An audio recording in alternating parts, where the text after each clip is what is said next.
কুমিল্লা জেলার মুরাদনগর উপজেলার রামচন্দ্রপুর ইউনিয়নের উত্তর বাখুরাবাদ গ্রামের কসাইদাস দেবনাথের ধারাবাহিক হামলা ও মিথ্যা মামলার প্রতিবাদে সোমবার 10 মার্চ মানববন্ধন ও বিক্ষোভ মিছিল অনুষ্ঠিত হয়েছে।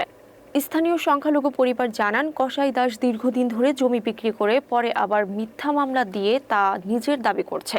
তারা প্রশাসনের সহযোগিতা কামনা করেন। মানববন্ধন ও বিক্ষোভের অংশ নেন স্থানীয় ব্যবসায়ী, কৃষক ও অন্যান্য গ্রামবাসী।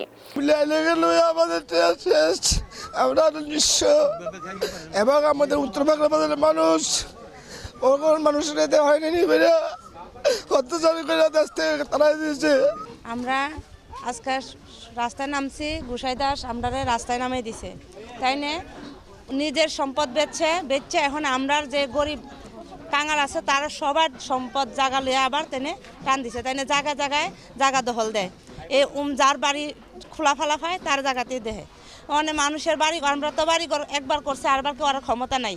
আমরা স্বামীরা লেখাপড়া জানে না, কাগজপত্র বুঝে না, তাই না? কাগজপত্র বুঝে লেখাপড়া জানে, কাগজপত্র ভুল বাটি লেখা জায়গা সম্পদ অন্যের জায়গা নিজের মনে করে দখল দিতে আইয়ে।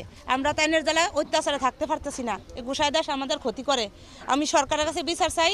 আমাদের জায়গা, আমাদের ঘর, আমাদের থাকার জায়গা, হ্যাঁ, আমাদের বাপদাদার জায়গা, বাপদাদার সম্পদ, আমরা গোসাদাসের জন্য থাকতে পারি না বাড়ি ঘরে। ওই যখন যে ক্ষমতা আসে তখন এই ক্ষমতাই ব্যবহার করে, যুক্ত করে।